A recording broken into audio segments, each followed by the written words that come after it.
the final game week of the Premier League season, game week 38, 2023-2024 season. We're here. It's the final game week, and I'm sure a lot of you are maybe behind in your mini leagues. You're trying to catch up some points. Maybe you're not at a rank you want to be and you want to take a few risks. Then this is the video for you. I've got the perfect players that you should be bringing in if you're looking to chase rank and looking to gain some points on your mini league rivals, a few differentials.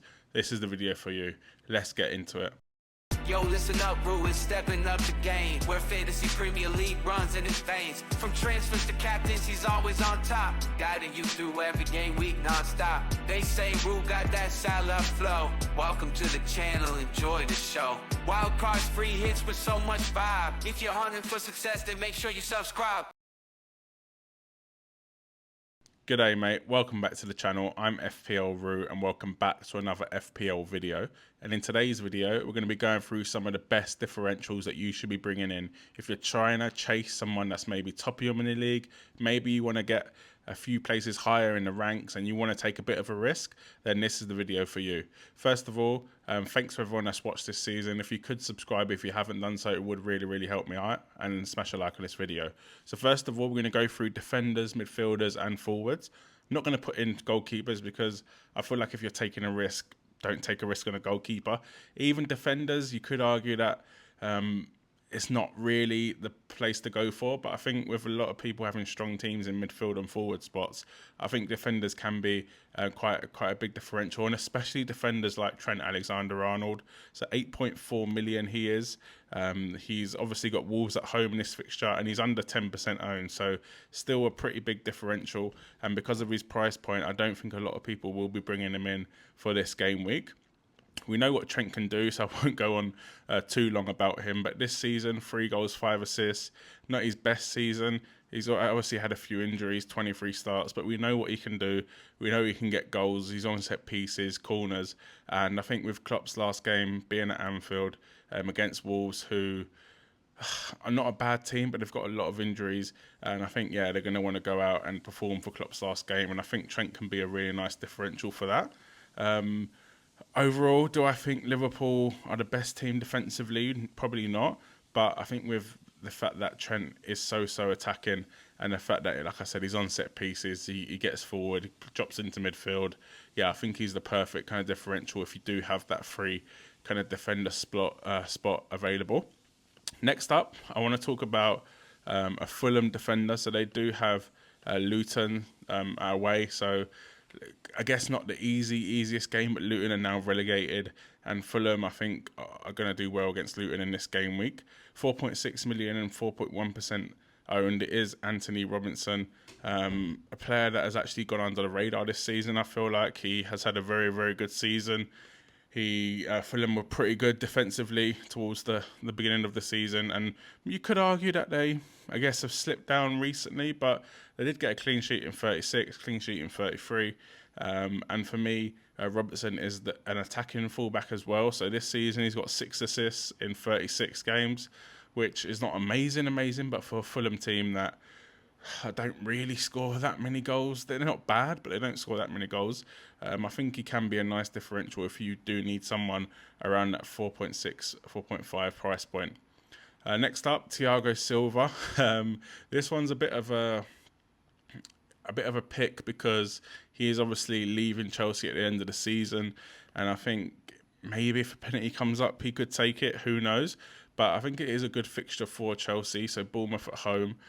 Chelsea are on a bit of form now as well. He's only 5 million, 4.5% owned. I think he can be a very nice differential.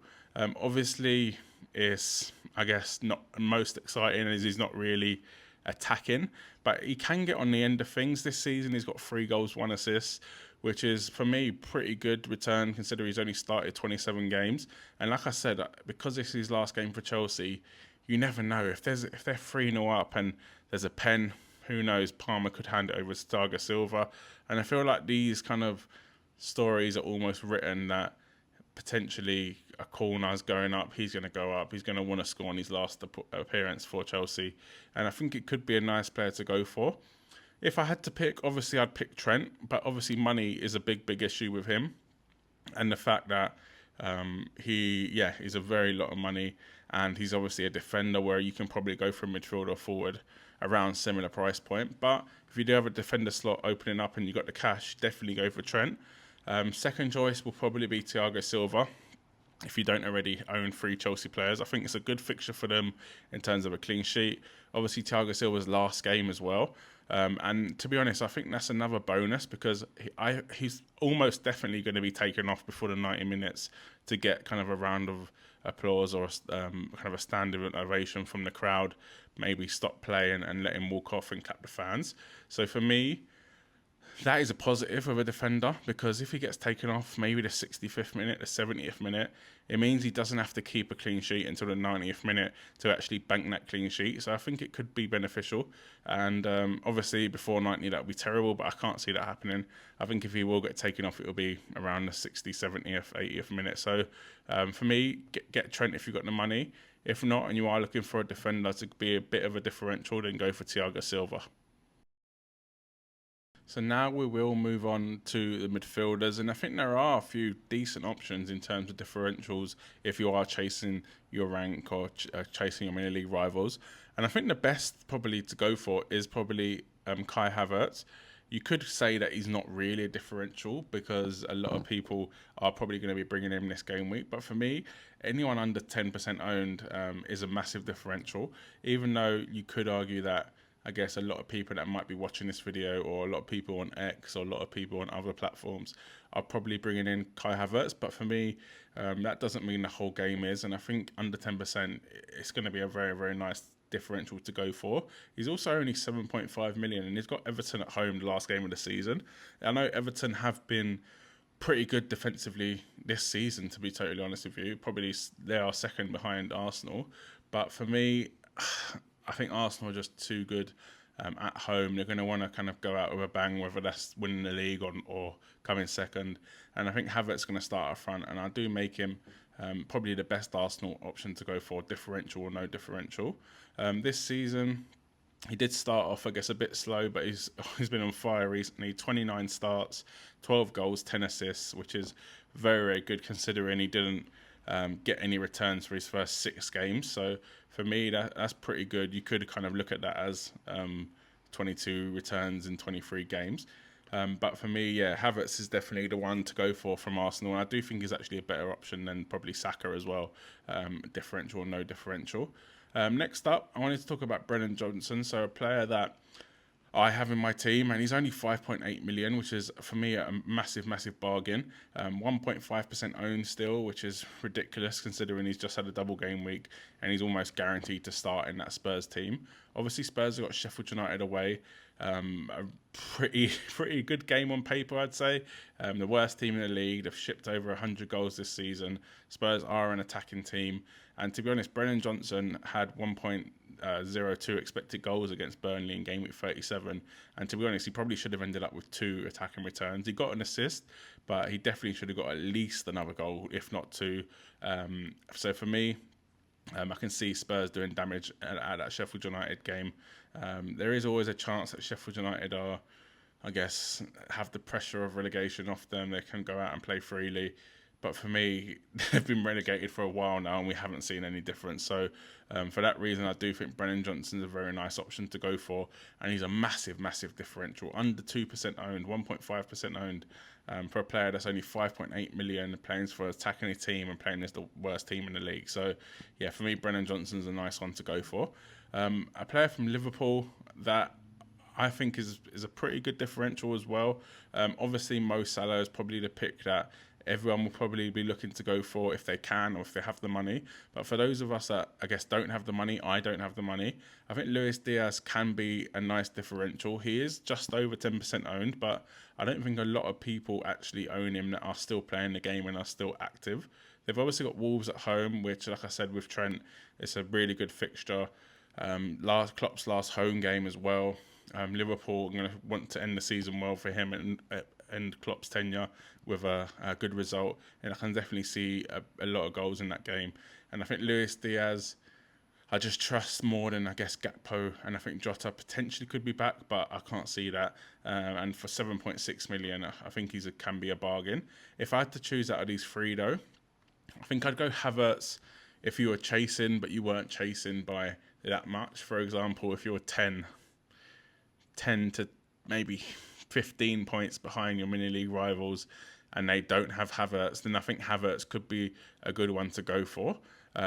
If you're, I guess, 20 plus, then I think Brennan Johnson could be the one to go for because he's so low owned and he's got, I guess, the worst team in the league away from home for the last game of the season, whereas Havertz has got one of the best defensive teams in the league.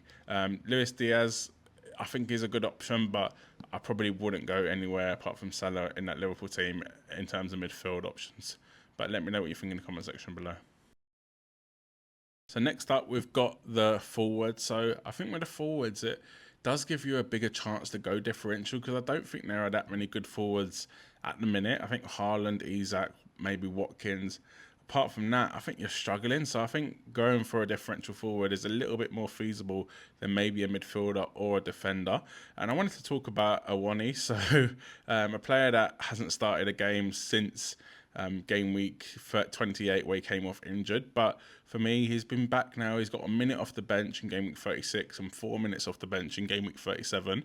And I think that just leads to him probably starting the last game of the season. And it is a risk. Don't get me wrong, it is a risk. But at 6.3 million, 1.3% owned, if he does play, he's got Burnley away. Which is going to be a very nice game for Sheffield United. Burnley are obviously down now. Nottingham Forest are near enough up unless they lose 5-6-0 against Burnley and Luton beat Fulham 5-6-0. So I could say that Nottingham Forest are up. But this season, he's had an injury hit season, Awani, but when he has played, he has kind of delivered. 12 starts, 6 goals, 3 assists, so 9 returns in 12, which I think is very, very good. It is always a risk, though, with him starting, but hopefully we do get some team news to see if he's starting or not. Obviously, Chris Wood is also an option, his teammate, which could be probably the safer option to go for, because I do think Chris Wood will start, and he has been getting a lot of chances recently, but I think Awani, I can just feel him starting last game of the season after a horrific season for him where he's missed most of it with injury. Next up, another player that's missed most of the season with injury is Nkunku. So Christopher Nkunku, the Chelsea forward. So he's had a few more minutes than Awani. 14 minutes against West Ham in game week 36. 32 minutes against Forest in game week 37, the first game week. This is being filmed before Chelsea's fixture against Brighton in game week 37, the second fixture. So who knows, if Nkunku starts in that game, then you could say that he might not be starting in game week 38. But for me, he'll get another 30 minutes in that game and then start in game week 38. And I think for 7.2 million, his ownership is under 1%, which is virtually no one is owning him. Bournemouth at home, a good fixture for Chelsea. They've been playing very well recently. They've scored 10 goals in the last 3 games. I think it's the player to go for, to be totally honest with you. I think I'd like to be a bit sure that he's going to start. Maybe Poch will say something in a press conference. Maybe he'll get another 30 minutes off the bench. For me, I think it could be a nice one to go for. And especially, he started 2 games this season. He's got 2 goals. Obviously not a big sample size, but we know he can deliver. He's a quality player. And I think Bournemouth at home, after a massive injury hit season, I think he's going to start in 38. But again, see if we get some team news. A player that has had an amazing season and probably, I guess, we should have owned him. I know some people did own him, but we should have owned him for a lot longer than we did. It is Mateta, the Crystal Palace forward. So he's he's now 5 million. And yeah, his ownership is still so low, 5.4% owned. His fixture's not great, to be totally honest with you. Villa at home, but I think Villa will, I guess, have the Champions League wrapped up by then, to be totally honest with you. So I wouldn't really be too stressing about Villa. They've had a long season. Their form's dipped recently. And Palace are on fire at the minute, to be totally honest with you. They've got 5 wins and 1 draw in the last 6 games since the new manager's come in. Mateta's been on fire. Not even just now, like throughout the whole season, to be totally honest with you. 13 goals, 6 assists in 24 starts. Yeah, for me, this is the one to go for. I think a player that is on fire, a Villa, maybe not a lot of people are going to be targeting Villa, but I think the way Palace are playing, they're going to be at home. Villa have just had a long season in the Conference League, fighting for Champions League. Their form's dipped recently. I think it leads to a Palace win and a few goals in this game, to be totally honest with you. And Mateta for 5 million is a bargain. So if you've liked this video, please smash a like. Let me know what you think in the comment section below. Do you agree with these rank chasing, mini league chasing differential options? And please do subscribe if you are new to the channel. It's completely free and it obviously does really help me out. And yeah, stay tuned for Euros Fantasy. Hopefully one more video before the end of the FPL season too. Good luck for the game week.